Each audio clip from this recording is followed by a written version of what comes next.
بسم اللہ الرحمن الرحیم۔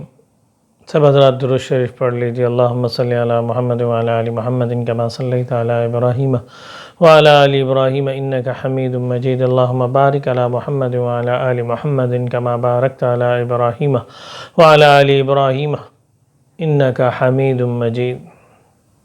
اللہم لک الحمد کما انت اہلہ فصل وسلم علی محمد کما انت اہلہ وفل بنا ما انت اہلہ فانک اہل التقوی واہل المغفرہ۔ السلام علیکم ورحمۃ اللہ۔ سامعین اکرام، امید ہے آپ سب حضرات خیریت سے ہوں گے۔ اللہ تعالی ہم سب کی حفاظت فرمائے، ہمیں والدین کی قدر نصیب فرمائے، ان کی خدمت کرنے کی توفیق عطا فرمائے۔ آج کا جو موضوع ہے کہ ماں کو کون رکھے گا۔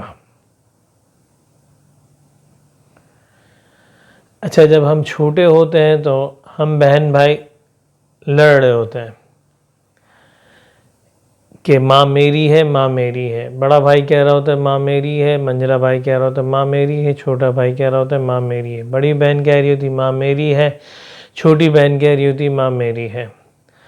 اچھا، جب بڑے ہو جاتے ہیں تو سب کہتے ہیں ماں تیری ہے، ماں تیری ہے، ماں تیری ہے۔ اچھا، کتنی عجیب بات ہے کہ ایک ماں جو ہے 10 بچوں کو پال لیتی ہے اور 10 بچے مل کے ایک ماں کو نہیں پال سکتے۔ کسی کے حصے میں فیکٹری آئی، کسی کے حصے میں دکان آئی، کسی کے حصے میں زمین آئی۔ میں چھوٹا تھا، میرے حصے میں ماں آئی۔ بہت ہی مشہور مکالمہ ہے، یہ سب نے سنا ہی ہوگا۔ تو آج جو یہ کہانی ہے، یہ ہر گھر کی کہانی ہو چکی ہے۔ اللہ تعالی ہمیں اپنے والدین کی قدر نصیب فرمائے، کیونکہ یہ تو جنت کے دروازے ہیں۔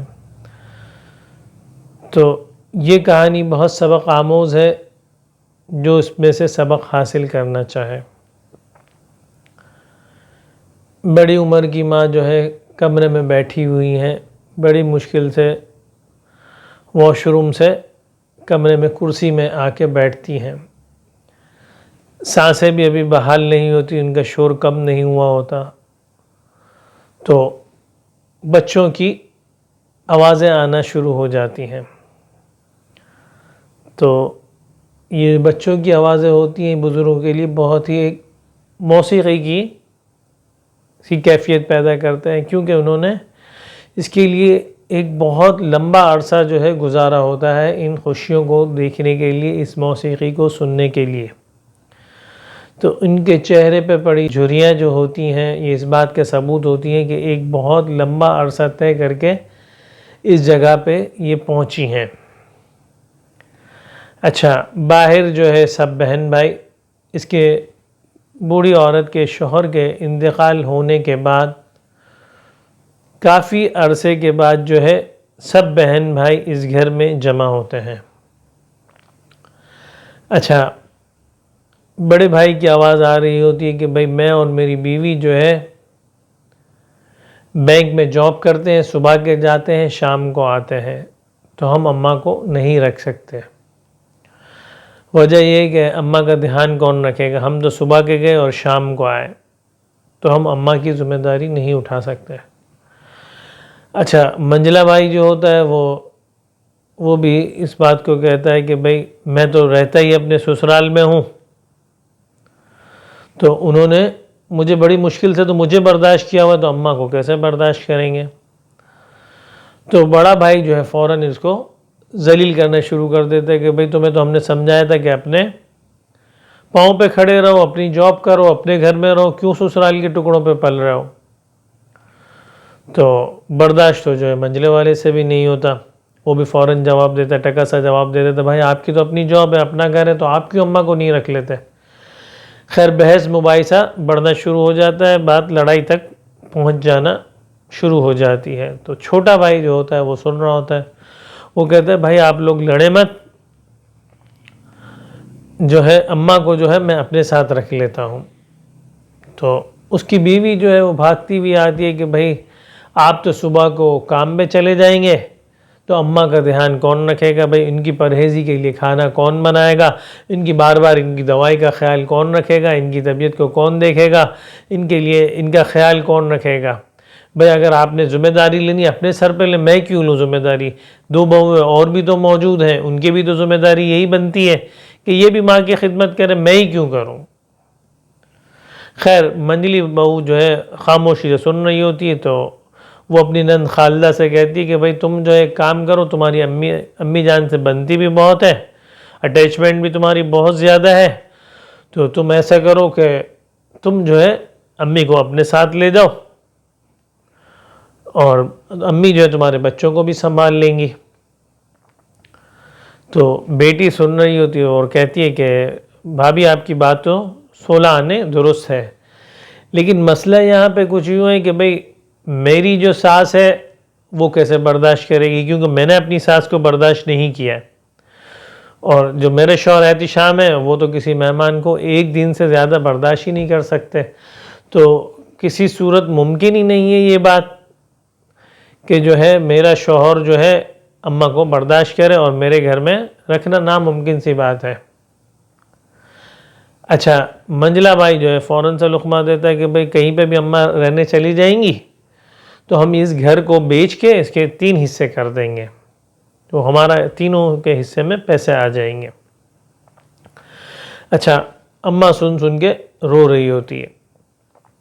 اچھا پیچھے جو ہے ماضی کے دریچے کھلنے شروع ہو جاتے ہیں، اماں کے آنکھوں میں ٹپ ٹپ آنسو بھی ٹپک رہے ہوتے ہیں، اور جو ہے ماضی کے دریچے کھل رہے ہوتے ہیں کہ بھئی وہ نئی بیاہ کے اس اپنے بڑے سے گھر سے کو چھوڑ کے اس چھوٹے سے گھر میں اپنے شوہر کے ساتھ آ جاتی ہے، بڑے ناز و نخر میں پلی ہوتی ہیں۔ اچھا شادی کے 2-5-10 دن تو بڑے خوشی گزر جاتے ہیں، لیکن بعد میں جو ہے شوہر اپنا رنگ دکھانا شروع کر دیتے ہیں۔ اچھا دل کرتا ہے کہ اپنے ابا کو کہہ کے کوئی بڑا سا گھر، ابا جو ہے اس چھوٹے سے گھر میں میرا گزارا نہیں ہے، لیکن شوہر کی خودداری آڑے آ جاتی ہے کہ نہیں میرا شوہر خوددار ہے تو میں اس کی خودداری پہ آنچ نہیں آنے دوں گی۔ اچھا خوددار تو ہوتا ہے لیکن اس کے اندر احساس نہیں ہوتا۔ خیر پہلا بیٹا ہوتا ہے تو اس کی زندگی چلنا شروع ہو جاتی ہے اور وہ اپنے بیٹے کی پرورش میں لگ جاتی ہے۔ اچھا مہینے سال پڑھ لگا کے اڑنا شروع کر دیتے ہیں، اس کے 3 بیٹے ہو جاتے ہیں، 1 بیٹی ہو جاتی ہے۔ اچھا جو اس کی زندگی کا سب سے بڑا ایک جو اہم کارنامہ ہوتا ہے کہ ایک خاندان میں جو ہے ایک یتیم بچی ہوتی ہے، وہ 1.5 ماہ کی ہوتی ہے، اس کے ماں باپ مر جاتے ہیں تو وہ اس کو گود لے لیتی ہے اور انہی بچوں کے ساتھ پل بڑھ کے جوان ہو جاتی ہے۔ اس بوڑھی عورت کو اس بات کا احساس تک نہیں ہوتا کہ یہ بچی بھی جو ہے ان بچوں کے ساتھ جوان ہو کے پل بڑھ گئی ہے۔ خیر سب کی شادیاں ہو جاتی ہیں، سب اپنے گھروں میں چلے جاتے ہیں، تو اچانک سے شور اٹھتا ہے کہ بھئی چھوٹی پپو ثنا آ گئی، تو اب یہ سوچتی ہے کہ بھئی یہ خود تو اتنی چالاک نہیں ہے، لیکن اس کے شوہر جو ہے وہ بڑا چالاک لگتا ہے کہ اس نے کہا ہوگا کہ بھئی وراثت میں بھلے میرا خون کا رشتہ نہیں ہے لیکن شاید مجھے وراثت میں حصہ مل جائے۔ تو تھوڑی دیر گزرتی ہے تو وہ اپنے شوہر سبحان کے ساتھ جو ہے اماں کے کمرے میں سیدھے داخل ہو جاتی ہے، تو اماں کو گلے سے لگاتی ہے کہ اماں آپ ادھر کیوں بیٹھی ہوئی؟ اچھا 1 گھنٹے سے ان لوگوں کی بات چیت چل رہی ہوتی، کوئی اماں سے کوئی کلام تک نہیں کرتا، سب اپنی اپنی باتوں میں مشغول ہوتے ہیں کہ بھئی کس طریقے سے اماں کو کون رکھے، سب کا موضوع ایک ہی ہوتا ہے۔ تو کہتی میں اور سبحان جو اماں آپ کو لینے کے لیے آئے، آپ یہاں پہ بھی تو اکیلی رہتی ہیں، آپ میرے ساتھ چلیں، میرے گھر میں رونق ہو جائے گی، تو آپ جو ہے مجھے اپنے ساتھ رکھیں۔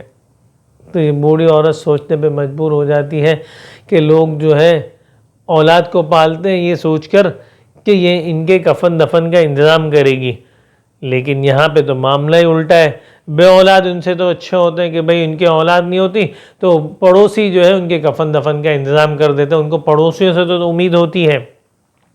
خیر بیٹی جو ہے جو لے پالک بیٹی ہوتی ہے اپنی اماں کو لے کے جانے لگتی ہے، تو وہ سوچ رہی ہوتی ہے کہ ان کے بچے آ کے روکیں گے، نہیں اماں ہمارے ساتھ رہیں گے، لیکن سب کے چہروں پہ تالے لگے ہوئے ہوتے ہیں، سب خاموش ہو جاتے ہیں۔ اچھا، جب اماں ان کے ساتھ چلی جاتی ہے تو ان کے شوہر کہتا ہے کہ میری اماں تو دنیا سے رخصت ہو گئی ہے، تو میری بیوی نے ان کا بڑا خیال رکھا ہے کہ یہ اماں آپ کی تربیت اتنی اچھی تھی کہ انہوں نے جو ہے میری اماں کا بہت زیادہ خیال رکھا، تو میرا بھی فرض بنتا ہے کہ میں آپ کا بہت زیادہ خیال رکھوں۔ تو یہ جو لے پالک اولاد ہوتی ہے، یہ اس عورت کا دل جو ہے جیت لیتی ہے۔ بھئی یہ والدین جو ہیں سب سے قیمتی سرمایہ ہے، اگر آپ کے پاس موجود ہیں تو ان کی قدر کریں۔ بھئی یہ وہ درخت ہوتے ہیں اگر پھل نہیں دیتے لیکن سایہ ضرور دیتے ہیں، ان کا سایہ ہی اتنا گھنا ہوتا ہے کہ جو ہے آپ کو ہر قسم کی آفات، بلیات، حادثات سے محفوظ رکھتا ہے۔ آپ ان کی دعاؤں کے حصار میں ہر وقت موجود رہتے ہیں، وہ آپ کی اپنی دعاؤں میں ہر وقت آپ کو یاد رکھتے ہیں۔ تو خدا را والدین کی قدر کریں، یہ اتنے قیمتی ہیں کہ اگر یہ چلے جاتے ہیں تو ان جیسا کوئی نعم البدل نہیں ہوتا۔ اچھا، جو مفت میں جو ہمیں چیزیں ملتی ہیں وہ والدین کا پیار ملتا ہے، خالی والدین کا پیار ایک واحد چیز ہے جو بغیر کسی قیمت کے ملتا ہے، اور باقی جو ہے ہمیں ہر رشتے کی قیمت چکانی پڑتی ہے، چاہے وہ رشتہ خاندان کا ہو، چاہے سسرال کا ہو، چاہے بیٹی کا ہو، چاہے بیٹے کا ہو، لیکن والدین کی جو رشتے کی قیمت ہوتی ہے اس کی کوئی قیمت نہیں ہوتی، یہ ہمیں فری میں ملتے ہیں، لیکن ہمیں جب ان کی قدر اس وقت ہوتی ہے جب ہم ان سے محروم ہو جاتے ہیں۔ اللہ تعالی ہمیں اپنے والدین کی قدردانی کی توفیق عطا فرمائے۔ وآخر دعوانا ان الحمد للہ رب العالمین۔